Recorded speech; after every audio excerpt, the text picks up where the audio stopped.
รู้หรือไม่น้ำสีเขียวๆริมรั้วที่มีคลอโรฟิลล์แบบทะลุพิกัดที่มีประโยชน์ต่อสุขภาพมากๆอย่างเช่นต้นย่านางหรือว่าใบย่านางนั้นแม้มีพื้นที่จำกัดแต่เพื่อนๆก็สามารถปลูกได้ครับแถมเจริญงอกงามจนแบบเก็บไม่ทันเลยทีเดียวทำอย่างไรไปดูครับ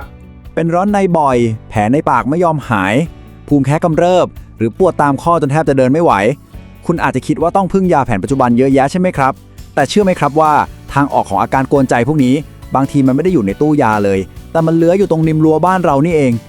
น้ำสีเขียวข้นๆรสชาติจืดๆที่หลายคนเมินหน้าหนีเวลาเห็นในชามแกงแท้จริงแล้วเนี่ยมันคือเครื่องดับเพลิงชั้นยอดที่ร่างกายคุณกำลังตะโกนเรียกหาเพื่อมาจัดการกับความร้อนสะสมที่มันเผาผลาญอยู่ข้างในตัวเราครับ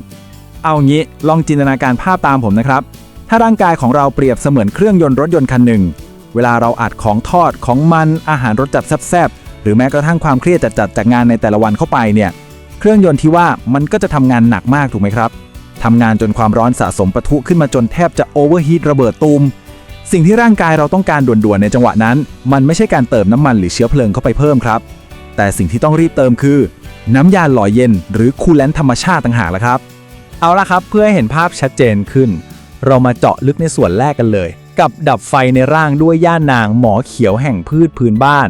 ลองดูการเปรียบเทียบตรงนี้นะครับฝั่งหนึ่งคือเครื่องยนต์ที่กำลังโอเวอร์ฮีทควันขึ้นโขโมงเลยซึ่งก็คือตัวแทนของร่างกายที่พังจากการกินของทอดอาหารรสจัดและความเครียดสะสมส่วนอีกฝั่งหนึ่งคือน้ำยาหล่อเย็นจากธรรมชาติซึ่งพระเอกของเราที่ทำหน้าที่เป็นหมอเขียวหรือสุดยอดเครื่องดับเพลิงก็คือใบย่านางนั่นเองครับ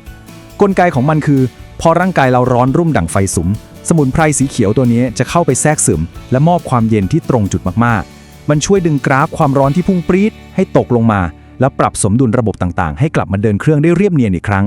มันไม่ใช่แค่การกินยาแก้ปวดเพื่อบรรเทาอาการนะแต่นี่คือการเข้าไปดับไฟจากต้นตอเลยแหละครับ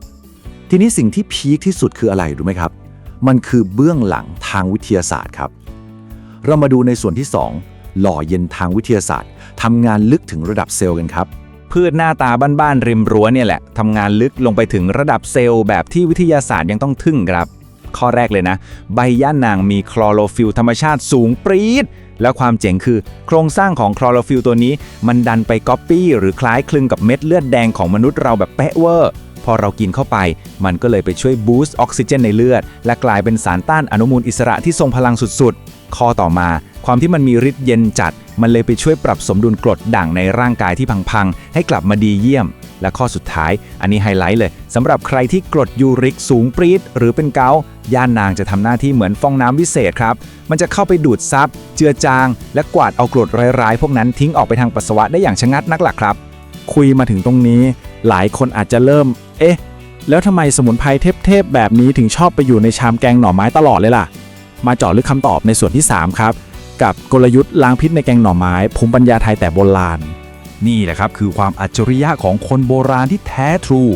ลองดูฝั่งซ้ายนะครับหน่อไม้เนี่ยของโปรดใครหลายคนแต่มันมีฤทธิ์ร้อนกรดยูริกสูงปรี๊ดแถมยังมีสารไซยาไนด์ตามธรรมชาติซ่อนอยู่ด้วยนะฟังดูน่ากลัวใช่ไหมครับแต่พอเราหันมาดูฝั่งขวาน้ำใบย่านางมีฤทธิ์เย็นจัดสุดขั้วเมื่อบรรพบุรุษเราเอาน้ำคั้นย่านางใส่ลงไปในแกงฤทธิ์เย็นของมันจะเข้าไปหักล้างพิษและฤทธิ์ร้อนของหน่อไม้แบบราบคาบเลยครับเปรียบง่ายๆเหมือนเราส่งหน่วยกู้ระเบิดเข้าไปเคลียร์พื้นที่ก่อนที่เราจะตักแกงเข้าปากนั่นแหละทำให้เราได้สดน้ำแกงนัวๆอร่อยๆโดยที่ระบบข้างในร่างกายไม่พังพินาศนี่ไงครับวิทยาศาสตร์สมัยใหม่เพิ่งจะตามทันภูมิปัญญาบ้านๆของเราแล้วถ้าอยากปลูกไว้กินเองบ้างล่ะยากไหมบอกเลยว่าสบายมากครับเรามาดูในส่วนที่4ความลับระเบิดรากริมรั้วเนรมิตยานางในถังสีกันเลยฟังนะฮะคุณไม่จำเป็นต้องมีที่ดินเป็นไร่ๆหรือฟาร์มใหญ่โตเลยใครๆก็ดึงพลังธรรมชาตินี้มาไว้ที่บ้านได้นี่คือทริคปลูกย่านางฉบับรวบรัดข้อแรกไปหาถังสีพลาสติกเก่าๆขนาดสัก20ลิตรมาเจาะรูระบายน้ำที่ก้นถังให้เรียบร้อยข้อ2เอาดินร่วนปนทรายใส่ลงไปแล้วฝังเง่าหรือเมล็ดลงไปเลยข้อ3ยกถังนี้ไปวางชิดกำแพงตรงที่แดดส่องถึงสักครึ่งวันก็พอครับและข้อ4หาไม้กวาดเก่าๆหรือขึงเชือกฟางทำเป็นค้างให้ต้นมันเลื้อยเกาะแค่นี้แหละคุณก็เนรมิตซุ้มย่านางที่ประหยัดพื้นที่แนวราบไปได้แบบ 100% เต็มตอบโจทย์คนอยู่ทาวน์โฮมหรือคอนโดที่มีระเบียงนิดเดียวได้สบายๆครับแต่เดี๋ยวก่อน ความลับระดับท็อปซีเครตที่ฟาร์มสมุนไพรเขาไม่ค่อยยอมบอกคุณก็คือสูตรระเบิดรากครับย่านางเนี่ยยิ่งเด็ดใบมันยิ่งแตกนะแล้วถ้าอยากได้ใบเบิ่มๆเขียวปัดระดับพรีเมียมให้เอาน้ำซาวข้าวไปตั้งทิ้งไว้ให้บูดสัก3 วันครับใช่ครับน้ำซาวข้าวเปรี้ยวๆนี่แหละรดลงไปเลยอาทิตย์ละครั้งจุลินทรีย์ในน้ำหมักนี้จะเข้าไปบูสต์ไนโตรเจนในดินแบบระเบิดเถิงเปรียบเหมือนเราป้อนสเต็กเนื้อวากิวชั้นดีให้ต้นไม้ครับผลลัพธ์คือคุณจะได้ใบย่านางที่คลอโรฟิลล์แน่นปักเขียวเข้มสะใจแน่นอนแต่ช้าก่อนครับทุกอย่างบนโลกใบนี้มี2 ด้านเสมอมาถึงส่วนที่5ข้อควรระวังก่อนใช้ดาบ2 คมของสมุนไพรขอขีดเส้นใต้หนาๆตรงนี้เลยนะครับว่าถึงมันจะเป็นของขวัญจากธรรมชาติแต่มันก็เป็นดาบ2 คมได้เหมือนกัน